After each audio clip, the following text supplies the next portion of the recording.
Apresentação do trabalho de Física Intermediária do professor Luiz Gustavo, motor Stirling. Em 1816, o engenheiro escocês Robert Stirling, com a ajuda de seu irmão, criou um modelo de motor que utilizava um determinado volume de gás, que era aquecido, e esse gás era forçado por uma câmara de maior volume, onde o gás podia se expandir. Eles buscavam substituir os motores a vapor, que na época causavam muitos acidentes. Os motores Stirling eram mais seguros, pois o motor é de combustão externa, ou seja, a combustão ocorre fora do motor, e produziam mais potência que as máquinas a vapor em uso na época. Funcionamento. Como dito, o motor Stirling é de combustão externa, ou seja, a combustão ocorre fora do motor.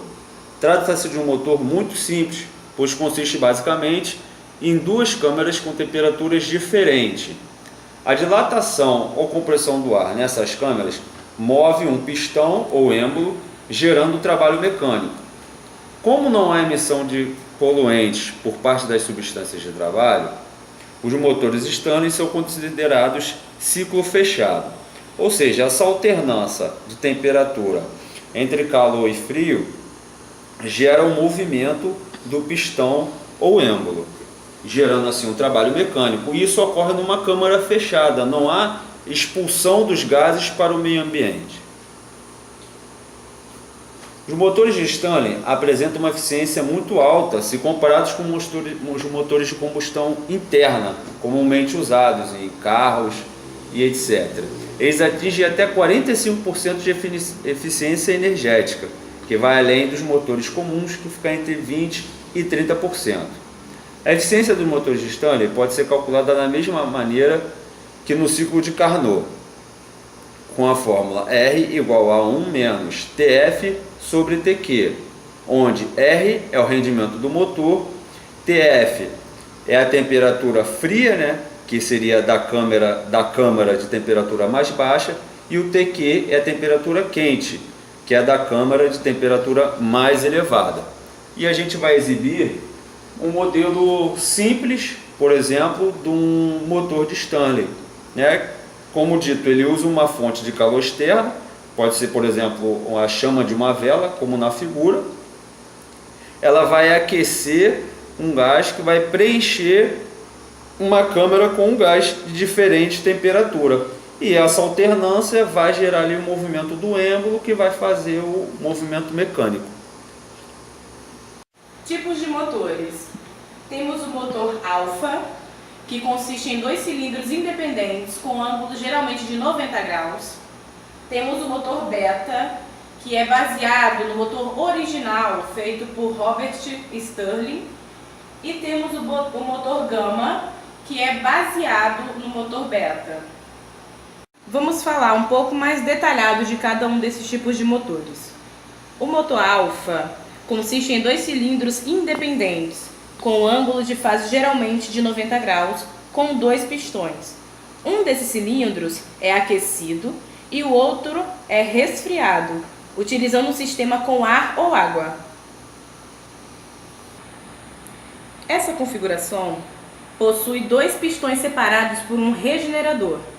Nessa configuração, é necessário que a defasagem dos pistões seja de 90 graus. Para isso, pode-se colocar os cilindros paralelos e acoplar a biela de cada pistão defasada ou colocar a biela na mesma posição no virabrequim e posicionar os cilindros com a 90 graus, um em relação ao outro.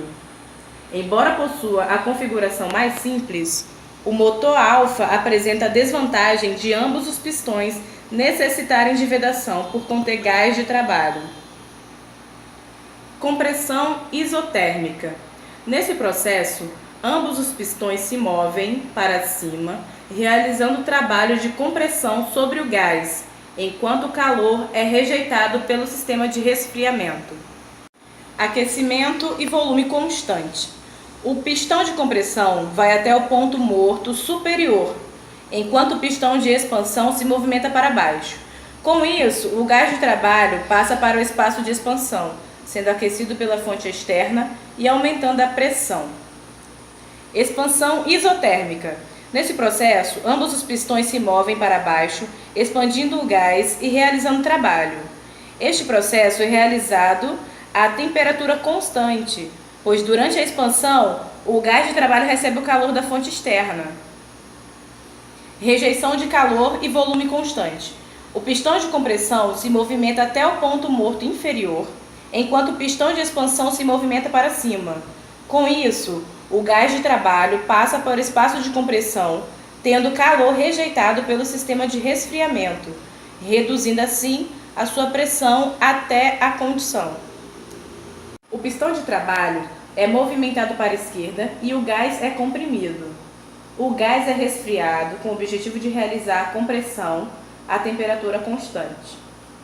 O pistão de deslocamento é movimentado para a direita, forçando o gás a passar através do canal de conexão para o volume quente, onde o gás é aquecido e sua pressão aumenta.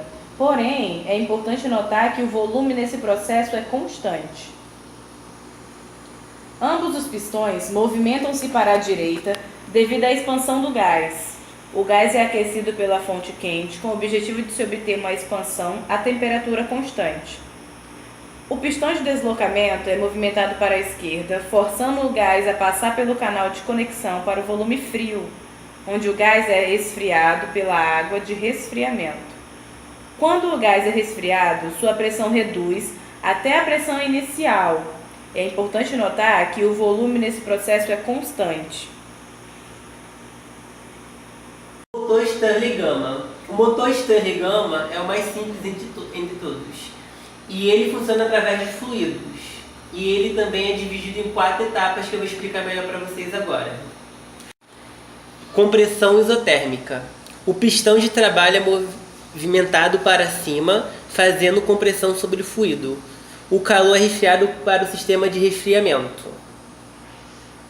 Aquecimento a volume constante. O pistão de deslocamento é movimentado para baixo, fazendo o fluido se direcionar para o espaço de expansão, recebendo assim calor da frente externa, aumentando a pressão. Na expansão isotérmica, o aumento da pressão do motor e o pistão de trabalho é movimentado para baixo. Rejeição de calor a volume constante. O pistão é deslocado e movido para cima, fazendo o fluido de trabalho passe para o espaço de expansão, rejeitando o calor para o sistema de resfriamento, reduzindo a pressão. Essa é a última parte do nosso trabalho.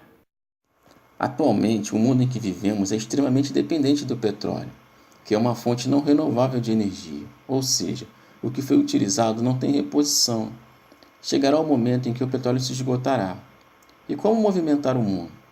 Meus amigos trouxeram uma visão mais científica, mostrando a invenção e o funcionamento do motor Stirling, mas gostaria de mostrar algumas possíveis aplicações. Atualmente, existem várias fontes alternativas de energia, como a energia eólica, energia solar, biodigestores, motores a combustão externa, entre eles o Stirling.